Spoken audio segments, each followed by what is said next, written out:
Hi dears, Mahalakshmi ഇന്നത്തെ പ്രൊമോയിലേക്ക് എല്ലാവർക്കും സ്വാഗതം.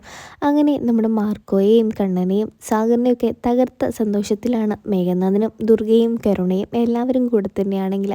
പക്ഷേ ശത്രുക്കളാണെങ്കിൽ മനസ്സിലാക്കാത്ത ഒരു കാര്യമുണ്ട്. അവരാരും തന്നെ മരിച്ചിട്ടില്ല. അവരുടെയൊക്കെ വെറും ശവങ്ങളായിരുന്നു അവിടെ കടലിൽ പൊന്തിയിട്ടുണ്ടായിരുന്നു തന്നെ. അത് മേഘനാഥനെ ഏർപ്പാട് ചെയ്ത ആ ഗുണ്ടകളുടെ ശവങ്ങൾ തന്നെയായിരുന്നു ആ കൊക്കയിലോട്ട് മറിഞ്ഞു വീണിരിക്കുന്നത്. എന്നും തിരിച്ചറിയാതെയാണ് ഈ ശത്രുക്കൾ വിഡ്ഢികളെപ്പോലെ സന്തോഷിക്കുന്നത്. അപ്പോൾ കരുണയാണെങ്കിൽ പെട്ടെന്ന് തന്നെ മേഘനാഥൻ വന്നതുടൻ തന്നെ വാതിലൊക്കെ തുറന്ന് മേഘേട്ടന് കൈയൊക്കെ കൊടുക്കുകയാണ്. നമ്മുടെ കരുണയാണെങ്കിൽ എന്നിട്ട് പറയുന്നുണ്ട്, മേഘേട്ട എന്തായാലും പൊളിച്ചടക്കി, നമ്മൾ കാത്തിരുന്ന പോലെ തന്നെയാണ് എല്ലാ കാര്യങ്ങളും നടന്നുകൊണ്ടിരിക്കുന്നത്. പിന്നെ മേഘനാഥൻ പറയുന്നുണ്ട്, അതിന് പിന്നെ ഞാൻ ഒരു കാര്യം വിചാരിച്ച് അത് ചെയ്തിട്ടേ അടങ്ങുള്ളൂ. ഇനിയിപ്പോൾ മോൾക്ക് സന്തോഷമായില്ലേ, അത് മതി എന്ന് പറഞ്ഞിട്ട് മേഘനാഥനാണെങ്കിൽ അകത്തോട്ട് കയറി വരികയാണ് ചെയ്യുന്നത് തന്നെ. അങ്ങനെ ദുർഗ പറയുന്നുണ്ട്, എന്തായാലും ആ സാഗർ അവിടെ ആശുപത്രിയിലാണെന്ന് ഒക്കെയാണ് അറിയാൻ സാധിച്ചത് തന്നെ. ഇനിയിപ്പോഴാണെങ്കിൽ അവൻ വരുന്ന വഴിക്ക് ഇങ്ങോട്ട് വല്ലതും വന്നാൽ എന്തായാലും ഞാൻ തന്നെ അവനെ കൊല്ലും എന്നൊക്കെ ഇങ്ങനെ മേധാൻ പറയുന്നുണ്ട്. അപ്പോൾ ദുർഗ പറയുന്നുണ്ട്, അതിന് ആവശ്യമൊന്നുമില്ല. അവനും ആ സാഗറും പിന്നെ എല്ലാവരും കൂടെ തന്നെയാണല്ലോ കൊക്കയിലോട്ട് മറിഞ്ഞത്. എന്തായാലും നമുക്ക് നോക്കാം, അവരെല്ലാവരും തിരിച്ചെത്താനുള്ള സമയമായല്ലോ. ഇനിയിപ്പോൾ എന്തായാലും വന്നിട്ട് നോക്കാം എന്നുള്ള ഇതിൽ ദുർഗ സംസാരിക്കുന്നുണ്ട്.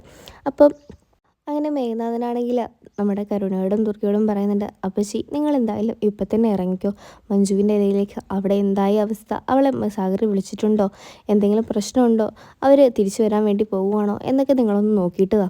എന്തായാലും നിങ്ങൾ പോകുമ്പോൾ അവൾക്ക് സംശയമൊന്നും ഉണ്ടാവില്ല എന്ന് പറഞ്ഞിട്ട് നമ്മുടെ മേഘനാഥനാണെങ്കിൽ ദുർഗയും കരുണയും അങ്ങോട്ടേക്ക് വിടുകയാണ് ചെയ്യുന്നത് തന്നെ. മേഘനാഥൻ്റെ മനസ്സിൽ ഭയങ്കരമായിട്ടുള്ള സന്തോഷമാണ്. ഇനിയിപ്പോൾ മഞ്ജു തനിക്ക് സ്വന്തമാണ്. ഇനിയിപ്പോൾ അവളുടെ സ്വത്തുക്കളെല്ലാം തനിക്ക് തന്നെയാണ് സ്വന്തം. ഇപ്പം മഞ്ജുവിനോട് കണ്ണനും മഹാലക്ഷ്മിക്കും ഒരുപാട് സ്നേഹമുള്ള കാര്യം എന്തായാലും മേഘനാഥൻ അറിയുന്നത് കൊണ്ട് തന്നെ മഞ്ജുവിനെ വിടാൻ മേഘനാഥൻ തീരുമാനിച്ചിട്ടില്ല. ആ കുഞ്ഞിനെ എങ്ങനെയെങ്കിലും കൊന്നിട്ട് വേണം മഞ്ജുവിനെ സ്വീകരിക്കാൻ എന്നൊക്കെ ഇങ്ങനെ മേഘനാഥൻ മനസ്സിലിങ്ങനെ ആലോചിക്കുന്നുണ്ട്. അതിനുശേഷമാണെങ്കിൽ ഗരുഡ പറയുന്നുണ്ട്, മഞ്ജുവിൻ്റെ അടുത്ത് എത്തിയതിന് ശേഷമാണെങ്കിൽ എന്ത് പറ്റി മഞ്ജു, കുഞ്ഞിന് എന്തെങ്കിലും കുഴപ്പമുണ്ടെന്നൊക്കെ ചോദിക്കുമ്പോൾ മഞ്ജു പറയുന്നുണ്ട്, കുഞ്ഞിന് കുഴപ്പമുണ്ട്. എനിക്ക് തോന്നുന്നത് നിങ്ങളുടെ ചായ കുടിച്ചിട്ടാണോ എൻ്റെ കുഞ്ഞിന് വല്ല കുഴപ്പവും വന്നതെന്നാണ്. കാരണം എന്തായാലും ഞാൻ നിങ്ങളുടെ ചായ കുടിച്ചിട്ടാണ് എനിക്ക് കുഴപ്പം വന്നിട്ടുള്ളത്, അല്ലാതെ എനിക്ക് യാതൊരു കുഴപ്പം ഇവിടെ ഉണ്ടായിരുന്നില്ലല്ലോ എന്നൊക്കെ ഇങ്ങനെ മഞ്ജു പറയുന്നുണ്ട്. അപ്പോൾ കരുണ പറയുന്നുണ്ട്, ഞാൻ നിനക്ക് ചായ തന്നിട്ടില്ല, നിൻ്റെ ഏട്ടത്തിയാണ് നിനക്ക് ചായ തന്നത്. അവരാണ് അതിൽ വിഷം ചേർത്തിട്ടുണ്ടാവുക. എന്തായാലും നീ അവരോട് തന്നെ ചോദിക്കുക, എന്താണ് പ്രശ്നം, എന്താ പറ്റിയത് എന്നൊക്കെ നീ നിൻ്റെ ഏട്ടത്തി അമ്മയോടാണ് ചോദിക്കേണ്ടത്, ഞങ്ങളോടല്ല എന്നൊക്കെ പറഞ്ഞിട്ട് കരുണ പറയുന്നുണ്ട്. എന്നാൽ ശരി, ഞങ്ങൾ ഇറങ്ങുകയാണ് എന്നൊക്കെ പറഞ്ഞാൽ അവിടെ നിന്ന് ഇറങ്ങുകയാണ് ചെയ്യുന്നത് തന്നെ.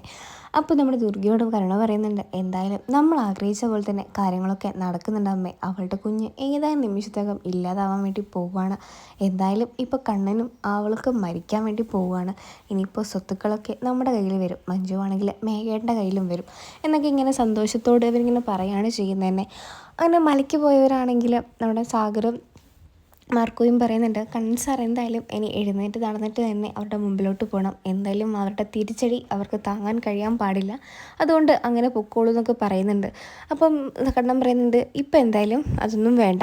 എന്തായാലും തോമസ് സാറ് പറഞ്ഞല്ലോ, കുറച്ച് നാൾ കഴിയട്ടെ, എവിടെ വരെ പോകുമെന്ന് നമുക്ക് നോക്കാം അവരുടെ കാര്യങ്ങളൊക്കെ, എന്നിട്ട് നമുക്ക് വലിയൊരു തിരിച്ചടി തന്നെ കൊടുക്കാം എന്നൊക്കെ കണ്ണൻ ഇങ്ങനെ പറയുന്നുണ്ട്. അപ്പം മാർക്കോയും പറയുന്നുണ്ട്, ശരി ഇനിയിപ്പോൾ എവിടേക്കാണ് ആദ്യം തന്നെ പോകേണ്ടത്.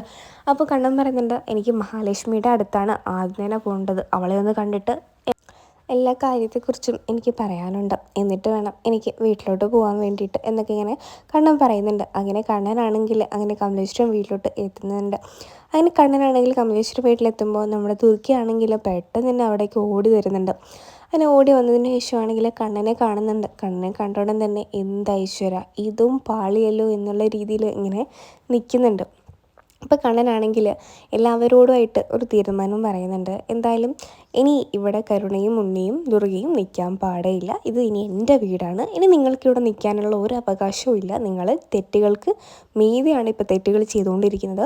ഇനി എന്തായാലും നിങ്ങൾക്ക് നിങ്ങളുടെ സ്വന്തം വീട്ടിലോട്ടോ വാടക വീട്ടിലോട്ടോ മാറാൻ ഇനി നിങ്ങൾക്ക് ഇവിടെ നിൽക്കാൻ ഒരു അവകാശവും ഇല്ല. അതുകൊണ്ട് ഇപ്പം തന്നെ നിങ്ങൾ പെട്ടിയ സാധനങ്ങളൊക്കെ എടുത്ത് ഇറങ്ങിക്കോ എന്നൊക്കെ പറഞ്ഞ് ദുർഗയും കരുണയും ഉണ്ണിയൊക്കെ പുറത്താക്കുന്നുണ്ട് നമ്മുടെ കണ്ണനാണെങ്കിൽ. അങ്ങനെ കണ്ണൻ്റെ തിരിച്ചടി ഇത് തന്നെയാണ്. ഇനിയിപ്പോൾ കണ്ണനും മഹാലക്ഷ്മി മാത്രമായിരിക്കും കമലേശ്വരം വീട്ടിലുണ്ടാവാൻ പോകുന്നത്.